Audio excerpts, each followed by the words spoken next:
4월 8일 토요일 무덤을 지키는 자들이란 제목으로 마태복음 27장 57에서 66절의 말씀입니다. 사랑의 하나님 감사합니다. 오늘도 우리에게 말씀 묵상의 시간을 허락해 주시니 감사합니다. 이 시간을 통해서 하나님의 말씀이 들리고 복음이 들리기 원합니다. 말씀대로 믿고 살고 누리는 인생이 되게 하시며 이 시간에도 우리와 함께하여 주시옵소서. 감사드렸고 예수님의 거룩하신 이름으로 기도드립니다. 아멘.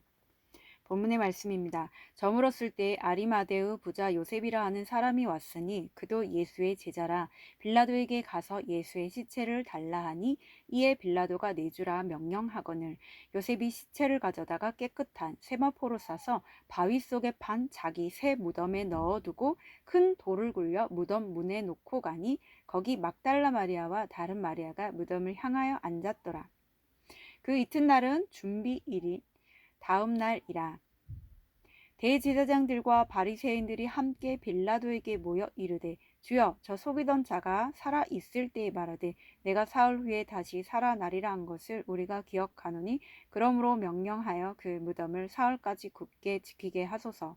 그의 제자들이 와서 시체를 도둑질하여 가고 백성에게 말하되 그가 죽은 자 가운데서 살아났다 하면 후의 속임이 전보다 더 클까 하나이다 하니 빌라도가 이르되 너희에게 경비병이 있으니 가서 힘대로 굳게 지키라 하거늘 그들이 경비병과 함께 가서 돌을 임봉하고 무덤을 굳게 지키니라. 아멘. 도움말입니다. 아리마대는 예루살렘 북서쪽 32km 지점의 마을입니다. 사무엘의 고향이 라마다임 소빔과 동일한 곳입니다. 57절의 아리마대의 부자 요셉은 유대인들을 두려워하여 예수님을 은밀히 따랐던 제자입니다. 세마포는 중근동에서 자생하는 아마로짠 전입니다. 준비일은 안식일을 준비하는 날로 제7일인 안식일 전날이나 6월절 축제일을 말하기도 합니다. 임봉하다는 도장이라는 뜻에서 파생된 말로 도장을 찍어 열어보지 못하게 한다는 의미입니다. 본문 요약입니다. 아리마대 요셉이 빌라도에게 예수의 시체를 받아 새 무덤에 넣고 큰 돌을 굴려 무덤 문을 막습니다.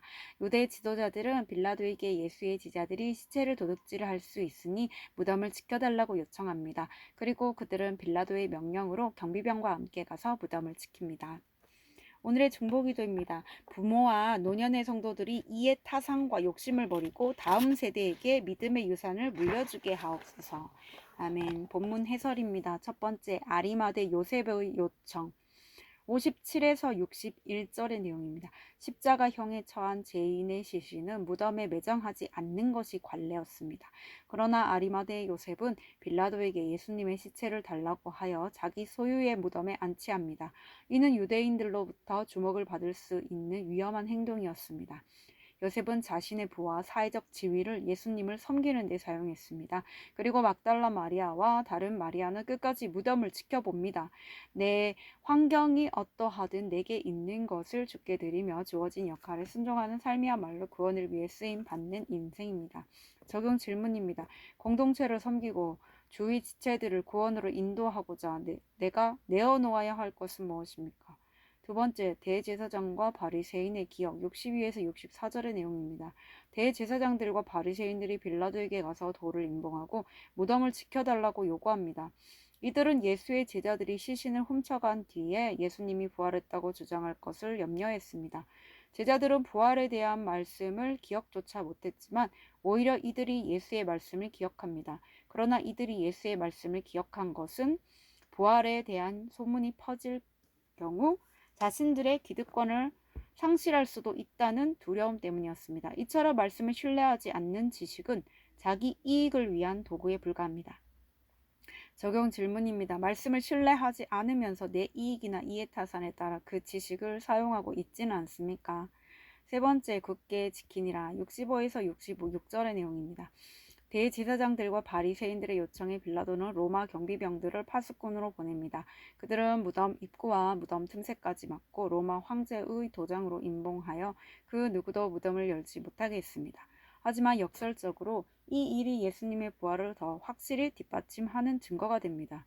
악하고 어리석은 인간이 하나님의 구원의 역사를 아무리 막으려 해도 하나님의 능력 앞에서는 속수무책입니다. 내 욕심에 사로잡혀 힘과 노력을 다해 굳게 지키는 것들이 있을지라도 하나님의 손길에 무너질 뿐입니다. 적용 질문입니다. 내 욕심으로 말씀을 가로막으며 굳게 지키고 있는 것은 무엇입니까? 오늘 기도하기는 지금 제가 처한 환경이 어떠하든 허락하신 자리에서 저와 지체들을 구원으로 이끄는 인생을 살기 원합니다. 말씀을 신뢰하지 않고 아전인수격으로 해석하며 주님의 뜻을 가로막았습니다. 네 욕심과 이해타산을 내려놓고 제게 주신 것들을 사용하여 공동체를 섬기게 하옵소서. 아멘. 묵상 간증입니다. 구원의 경비병이란 제목으로 권영민님의 말씀 적용글입니다. 저는 대학생 때 지금의 남편을 만나 졸업 후 혼전 임신으로 결혼했습니다. 그때 저는 항공사 승무원이고 남편은 대학 강사였는데 남편이 머지않아 전임 교수가 되리라 생각하여 일을 그만두었습니다. 하지만 남편이 벌어오는 돈은 생활이 어려울 만큼 적었기에 저는 일을 무턱대고 그만둔 것이 후회되었습니다. 게다가 큰아들은 몸이 약하고 기질이 예민하여 밤낮 울어대는 아이를 보는 것이 제게는 큰 돌처럼 여겨졌습니다. 또 작은 아들은 아토피로 무척 고생했는데 당시 저는 육아 스트레스로 산후 우울증이 와서 죽을 것처럼 힘들었습니다. 그러다 아토피 증상을 개선해 준다는 식품을 알게 되어 다단계 회사에 빠지게 되었습니다. 그곳에서 6년이나 일에 매진했지만 결국 저는 재산만 탕진하고 돌아오게 되었습니다. 그렇게 마음이 공고해진 저는 새벽 예배를 나가면서 내 마음대로 살아온 시간을 회개했습니다. 그리고 저를 기다려준 남편에게 고마워서 평생 남편을 섬기며 살겠다고 서원했습니다. 그런데 얼마 후 남편이 외도했다는 사실이 드러나 마음이 무너졌습니다. 그때 하나님은 저를 구속사의 말씀이 있는 공동체로 인도해 주셨습니다. 그리고 바람 피운 남편의 죄보다 아내와 엄마의 역할을 내팽개친 제 죄가 더 크다는 것을 깨달았습니다.